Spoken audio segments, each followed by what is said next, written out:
Before England wrote his name into myth, before storytellers dressed him in green and placed a bow in his hand, there was only a whisper carried through taverns, marketplaces, and the dark corridors of medieval forests.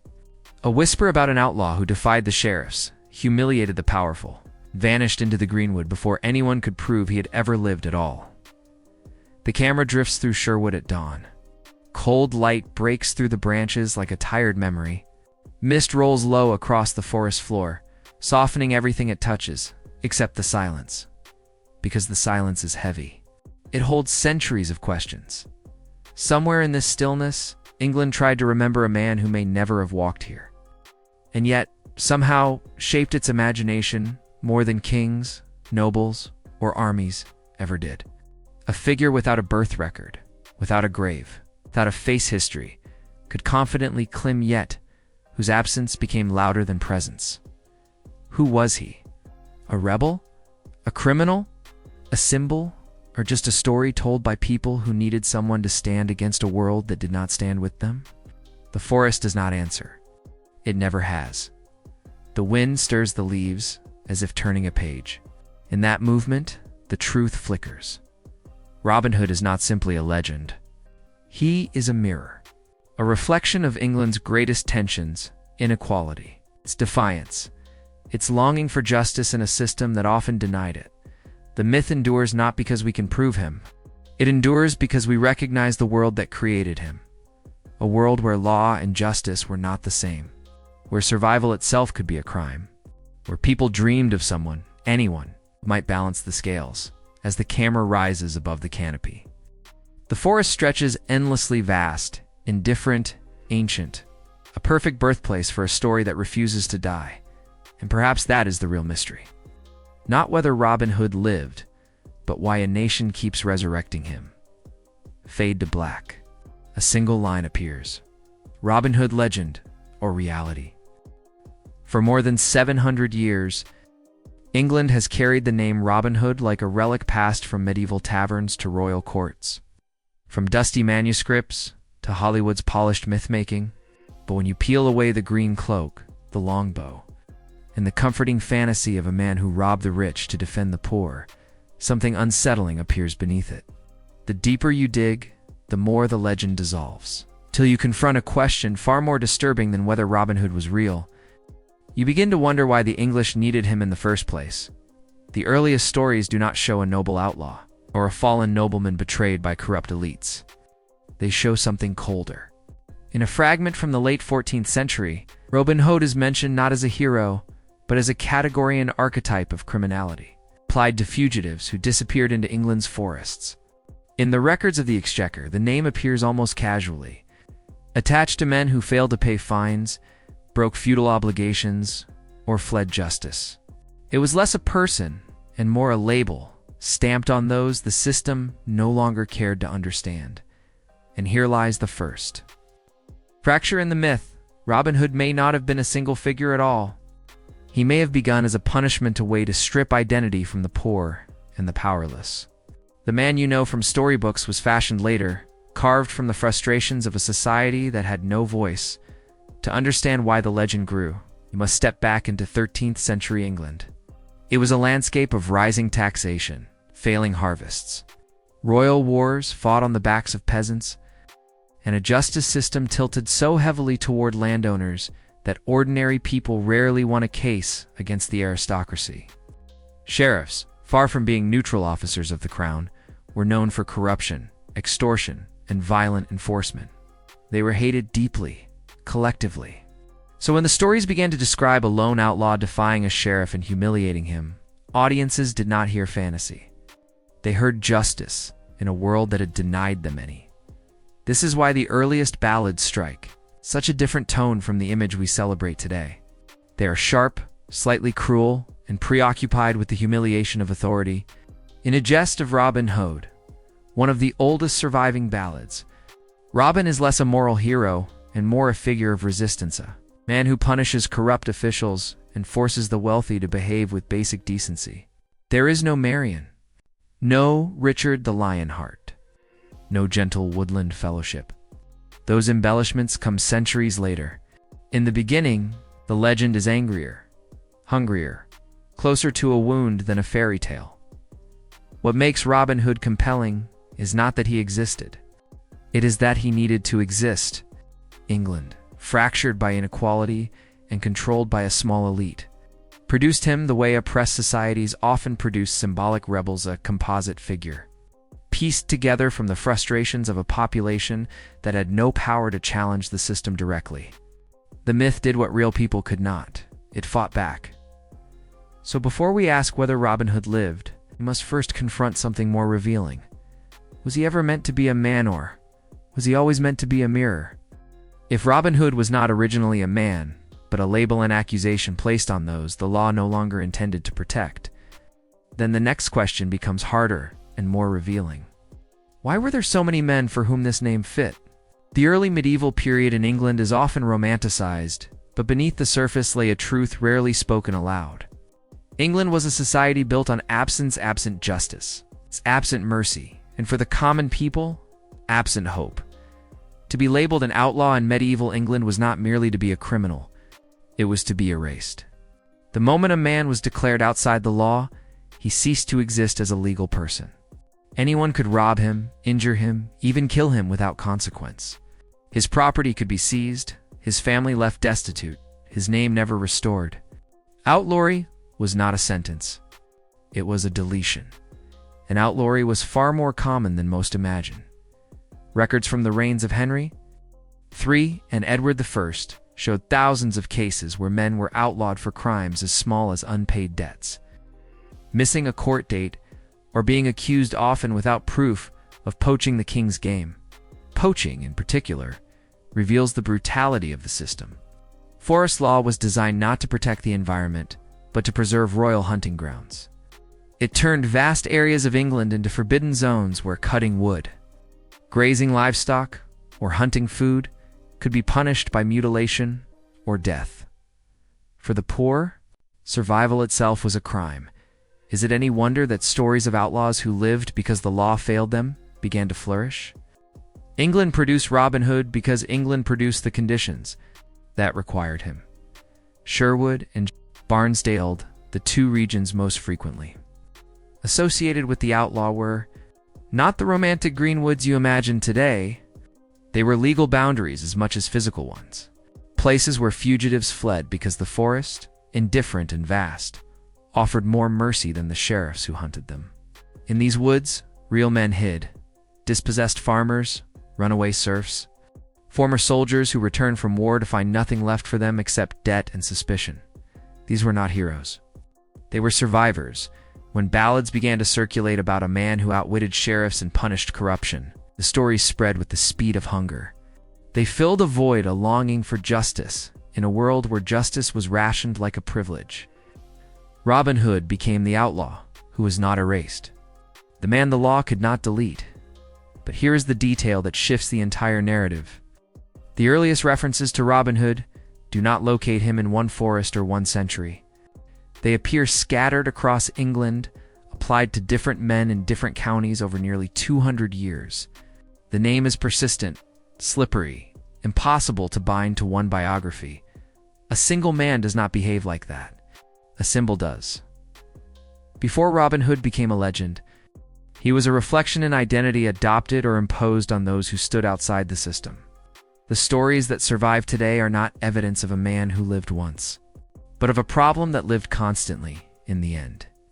The question is not whether England had a Robin Hood. It is why England kept needing one. Every legend has a villain, but the Sheriff of Nottingham is not merely a dramatic foil created for entertainment. His presence in the Robin Hood tradition reveals something fundamental about medieval England, something the ballads understood long before historians traced the pattern. If Robin Hood symbolizes resistance, then the sheriff symbolizes the machinery of power that ordinary people feared most. To grasp this, you must set aside modern ideas of law enforcement. The medieval sheriff was not a neutral defender of justice.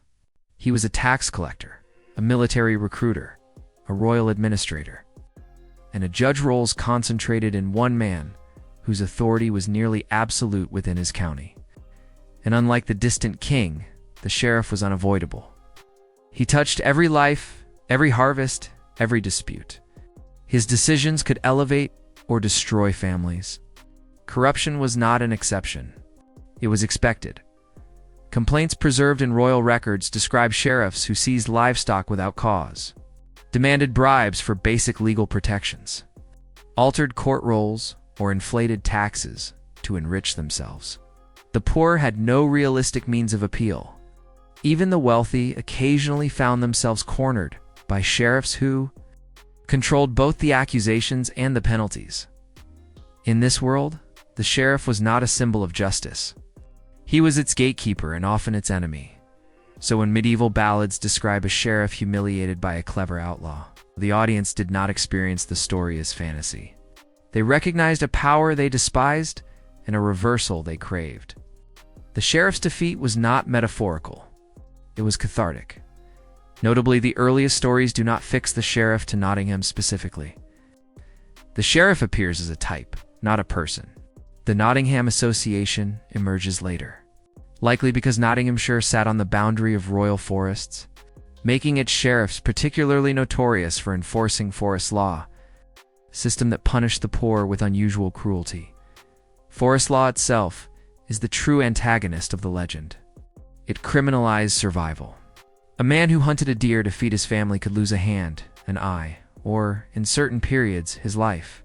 Sheriffs policed these regions with enthusiasm, gaining revenue from fines and forfeitures. The deeper you look into the legal records, the more clearly you see why the sheriff became inseparable from Robin Hood's story. He represented a form of authority that punished need instead of injustice. This dynamic oppressive, official versus defiant, outsider-rooted Robin Hood in a social reality far more tangible than the Hollywood myth. The legend endured because it articulated a truth the system refused to acknowledge, that law and justice are not synonyms, and that those who enforce the law may be the ones who distort justice most. So when the ballads portray Robin Hood outsmarting the sheriff, they are not describing a criminal defeating law enforcement. They are illustrating a deeper, older idea that noble conduct does not always align with written law, and that written law does not always protect the noble. The sheriff became the villain not because Robin Hoods existed, because sheriffs did. To understand Robin Hood properly, you must listen to the only voices that spoke his name before the myth solidified, the medieval ballads. These songs, recited in inns of marketplaces and along roadsides, were the social media of their time, fluid, anonymous, and constantly reshaped as they spread. They did not tell the story England wanted to remember. They told the story England could not forget. Our modern image of Robin Hood, refined, noble, morally pristine, comes from later centuries. But the earliest surviving ballads reveal a figure stripped of romantic embellishment. This Robin Hood is sharp, cunning, sometimes ruthless. He is not a wronged nobleman, not a champion of universal charity. He is an outlaw who lives by his wits and enforces his own code in a world where official justice fails. The most revealing ballad, a jest of Robin Hood compiled around the 15th century, but likely drawing on older oral material, shows a man who punishes corruption, rewards loyalty, and respects the poor clergy while despising wealthy ecclesiastical officials. This tension reflects a real medieval sentiment, resentment, toward institutions that accumulated wealth while ordinary people struggled. Robin Hood's charity in these early texts is not ideological. It is targeted. He does not steal from the rich simply because they are rich. He steals from those who exploit their power. The ballads also lack something modern audiences assume essential romance. There is no Maid Marian, no dramatic love story. She enters the tradition centuries later, a product of theatrical adaptations rather than medieval testimony. The earliest Robin Hood is not softened by sentiment. He is sharpened by necessity. Even the merry men are different. Little John appears early, but as a formidable equal, not a jovial companion. Will Scarlet and Much the Miller's Son emerge gradually. Their personalities shift from ballad to ballad, shaped not by an author, but by collective storytelling voices, building a figure who represented their frustrations. These men were not comic relief. They were the shadow workforce of a society that lived under the constant threat of dispossession. One detail in the ballads stands out: Robin's unwavering devotion to our rightful king, but even here, the identity of that king is ambiguous. It is only in later retellings that Richard the Lionheart becomes part of the story. Medieval singers invoke the true king the way oppressed populations often invoke justice itself, not as a historical person, but as an idea. A contrast to the corrupt officials who govern their daily lives in these ballads. Robin Hood is less a man and more a negotiating tool. He is the fantasy of accountability in a world without it. He humiliates sheriffs because ordinary people could not. He protects the vulnerable because the system refused to. He occupies the space between what the law was and what the law should have been. When you read these texts carefully, you realize something crucial. The ballads are not trying to tell you who Robin Hood was. They're trying to tell you why he mattered. If Robin Hood was real, one question rises above all others. Why does no definitive evidence of his existence survive? After all, medieval England was not a world without documentation. Court rolls, tax lists, forest records, monastic chronicles, and royal writs preserved the names of thousands of ordinary individuals across centuries. The absence of a clear historical Robin Hood is not merely unfortunate, it is meaningful. To understand why, you must examine not what the records contain, but what they were designed to exclude. The medieval state cared deeply about property, taxation, and obedience. It catalogued landowners with meticulous precision, recorded disputes among the gentry, tracked fines, debts, and feudal obligations, but it cared almost nothing for the poor. Peasants, laborers, vagrants, fugitives, these categories blur and vanish in the documents. When mentioned, they appear as statistical afterthoughts. One villain fined. 2 outlaws unnamed, several men fled. The system was not built to remember men like Robin Hood. It was built to forget them, even when names resembling Robin Hood appear. Robert Hood, Robin Hood, Robahad. The trail collapses almost instantly. The men vanish from the record because the record was never meant to follow them. They were legal ghosts. People pushed to the margins of the system do not leave clean historical fingerprints. They leave shadows. This is the first reason evidence fails. Erasure by design. The second reason is more subtle. Outlaws who survived did so precisely because they avoided places where their actions could be documented. They lived in forests, borderlands, abandoned clearings, or sympathetic villages wary of cooperating with authorities. Their interactions were oral, informal, intentionally undocumented. A man recorded was a man traceable, and therefore a man seed CHABL. Survival meant silence. The third reason is the destruction of records themselves. England's archives were ravaged by war, fire, mold, political upheavals, and dissolution. Vast quantities of forest records were lost when Henry VIII dismantled monastic institutions. Even earlier, local archives routinely burned or were replaced during administrative transitions. What remains is a small, accidental fraction of what once existed. But even if every lost archive were magically restored, one more truth would remain. Robin Hood, if he lived, would not have been remarkable to his contemporaries. Not yet. Not in a way the state cared to acknowledge. The idea of a heroic outlaw is a retrospective construction, a lens applied centuries later. In his own time, Robin Hood would have been one among many fugitives struggling against a system designed to crush them. A Robin Hood noted in the margins of a court roll is not a legend. He is a man the clerk considered irrelevant. This leads to the final and most uncomfortable reason the evidence fails. Robin Hood may never have been intended as a historical individual. He may have been a Rolla narrative placeholder for the unnamed. It's unrecorded and unwanted. The legend survives not because one man lived, but because thousands of men fit the outline. Robin Hood endured because history forgot the people who inspired him. And so, when you search for a single real Robin Hood, you discover a paradox. The absence of evidence is not evidence that he did not exist. It is evidence that he existed where evidence does not survive. To understand the Robin Hood legend, you must go back centuries before the earliest ballads. to a moment that reshaped England so profoundly that its consequences still echo through the myth, the Norman conquest of 1066. This was the fracture. That split the country into two worlds, one that ruled and one that obeyed. After William the Conqueror seized the throne, the entire structure of English society was rebuilt around Norman dominance. Land was stripped from Anglo-Saxon nobles and redistributed to Norman lords, often foreign-born men with no cultural ties to the people they controlled. Castles rose across the landscape, not symbols of safety, but instruments of intimidation. The English population lived under military occupation disguised as governance. It is here, in this violent restructuring, that the seeds of the Robin Hood story first took root. The Anglo-Saxons, once a free-holding people with local autonomy, became subordinates in their own land.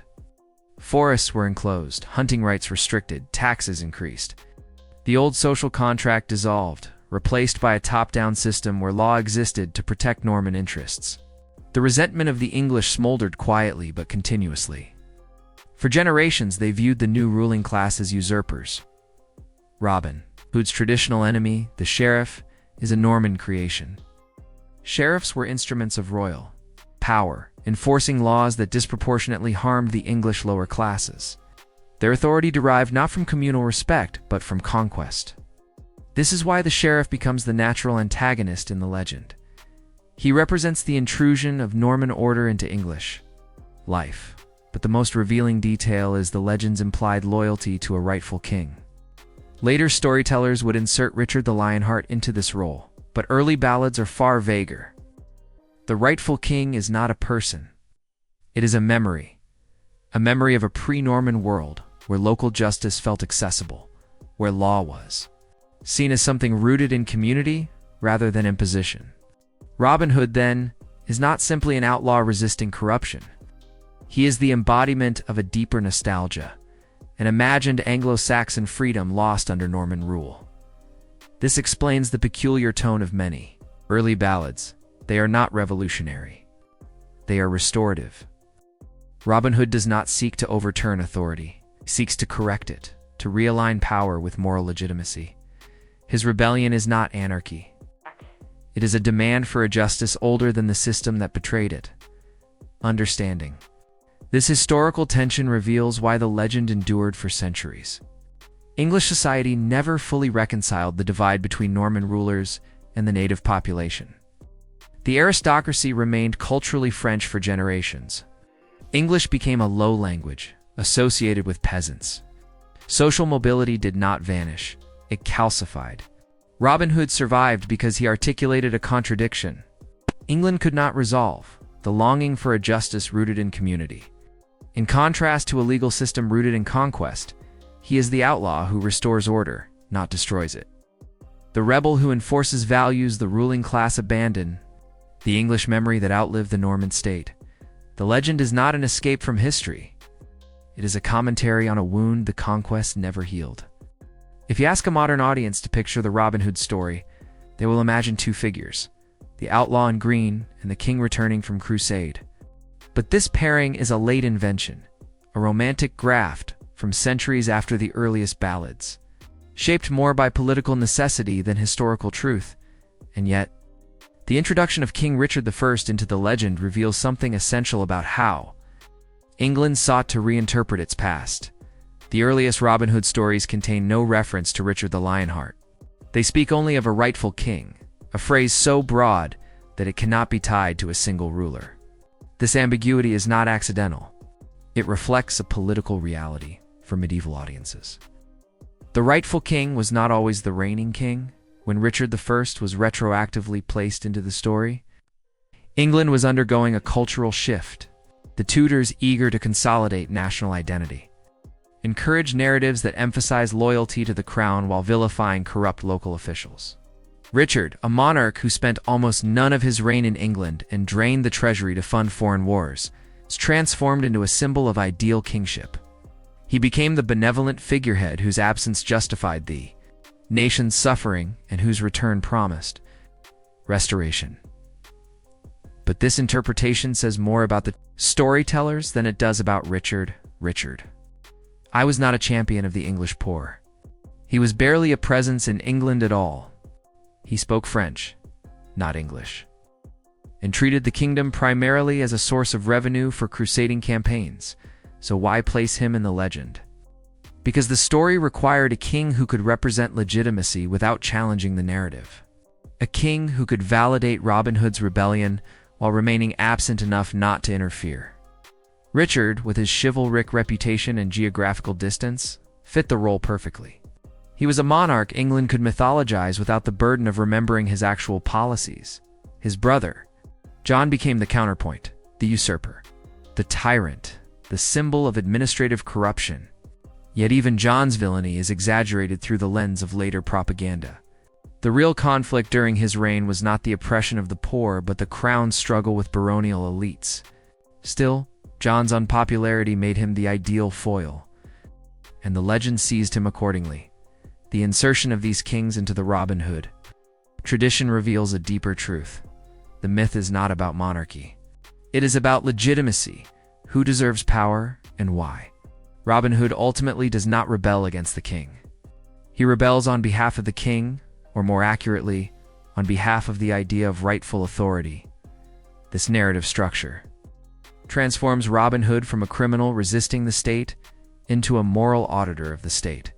His actions expose the gap between the ideals of kingship and the realities of governance.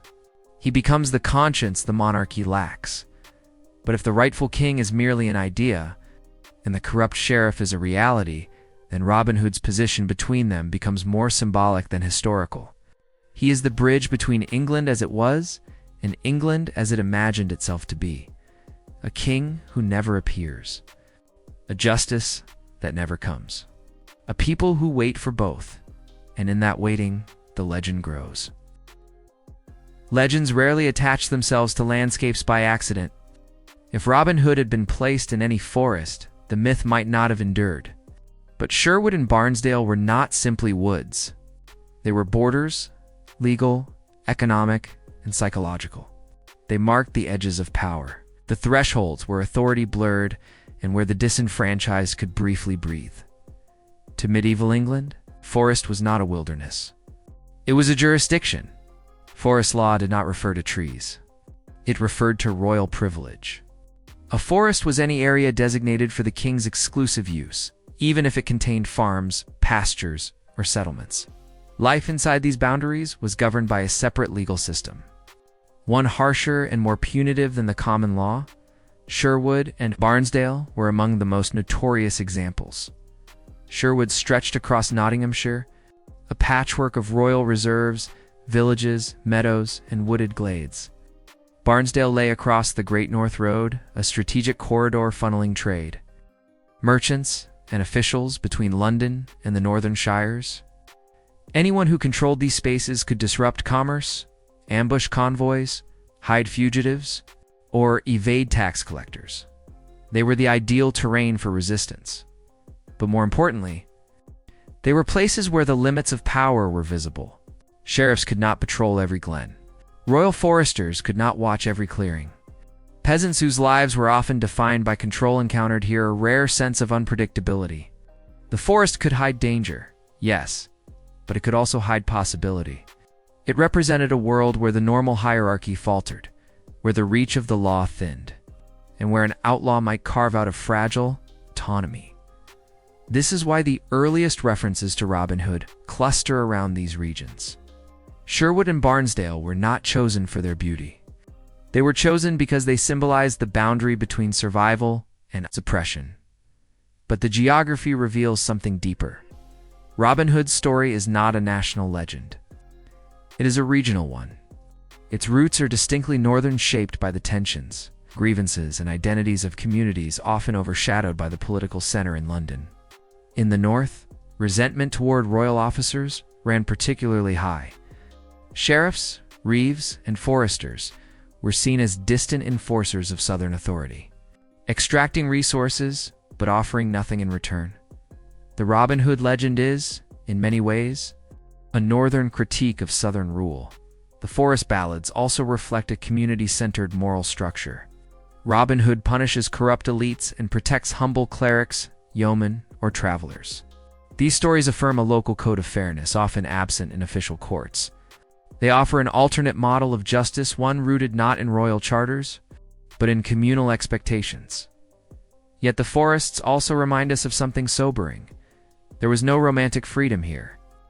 Life in hiding was brutal. Exposure meant arrest or death. Winter offered no mercy. Food was scarce. An outlaw lived between hunger and pursuit. So why did Sherwood and Barnesdale become sanctified in English imagination? Because legends do not require comfortable truths. They require meaningful spaces. These forests became the canvas upon which England painted its moral contradictions. Here, law was suspended. Here, justice could be imagined, even if only as a story. In every nation, at one point or another, must imagine justice before it attempts to build it. Robin Hood's forest is not a refuge. It is a question. If the Robin Hood of medieval ballads could travel through time, he would not recognize himself. The figure we know today, the noble archer in Lincoln Green, the champion of the poor, the romantic outlaws constructed slowly, layer by layer.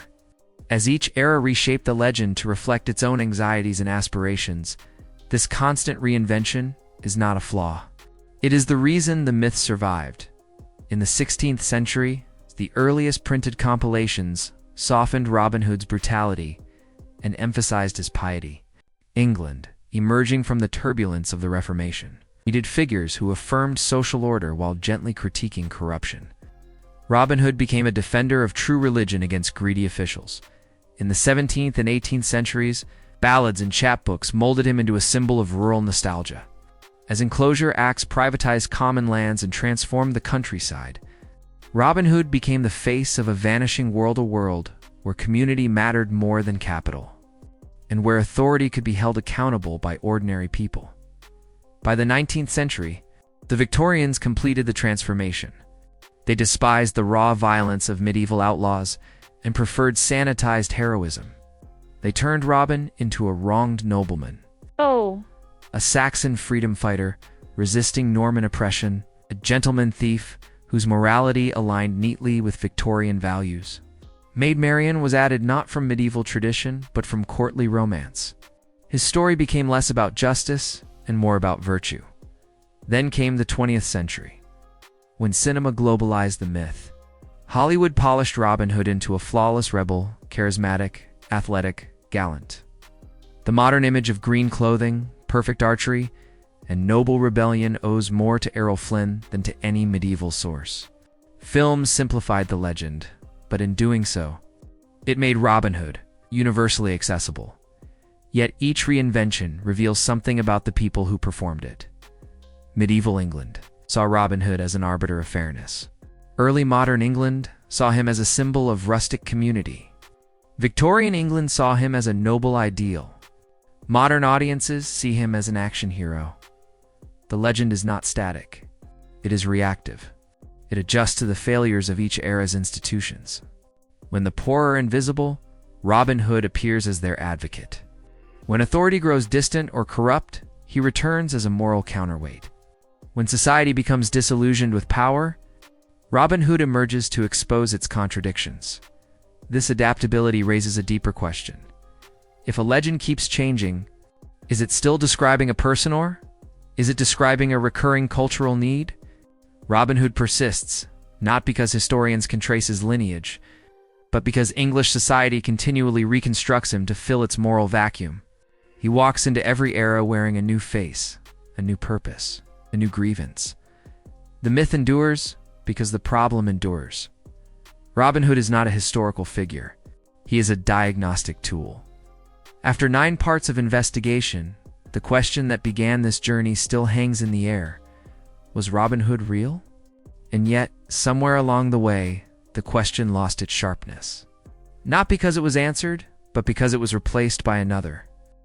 More unsettling truth, the legend survives not because one man lived, but because millions did. Robin Hood is not a biography. He is a symptom. He emerges wherever law protects wealth instead of justice, wherever authority drifts away from accountability, wherever common people search for a story that explains why power feels rigged against them. The medieval world that produced the earliest ballads may seem distant, but its dynamics are uncomfortably familiar: rising inequality, inaccessible legal systems, officials more loyal to revenue than fairness. This is why historians cannot kill the legend. There's always another place for him to appear. Think of what the evidence reveals. There is no single Robin Hood in the records, only scattered men whose lives fit pieces of the legend. There is no single forest-only borderlands where authority weakened. There is no single villain, an office that symbolized overreach. There is no single loyal king, only an ideal of legitimacy the real monarchy often failed to embody. There is no single story, only reinterpretations, shaped by the fears and desires of each era. Robin Hood is the space between authority and justice. He is the question a society asks when the answers it is given no longer satisfy. When you examine him historically, he dissolves. When you examine him culturally, he solidifies. A man vanishes. A symbol remains, and that symbol continues to expand. Because as long as societies produce inequality, corruption, and exclusion, it will also produce stories of resistance, however fictionalized. Robin Hood's myth does not endure because it tells us what happened. It endures because it tells us what should have happened. The truth behind Robin Hood is not historical. It is esprit. He survives because England and the world beyond it still needs. It's a figure who reminds us that justice is not guaranteed by law, that legitimacy is not guaranteed by power, and that resistance is sometimes the only path to dignity. So, was Robin Hood real? Perhaps not in the way legends claim. But the conditions that gave birth to him were real, and in many ways, they never ended. And that is why the hood still fits. If a society must invent an outlaw to remind itself what justice looks like, then maybe the myth isn't the problem. Maybe the problem is the world that still needs him. So the real question is not whether Robin Hood existed. The real question is, why do we still need him today? And what does that say about us?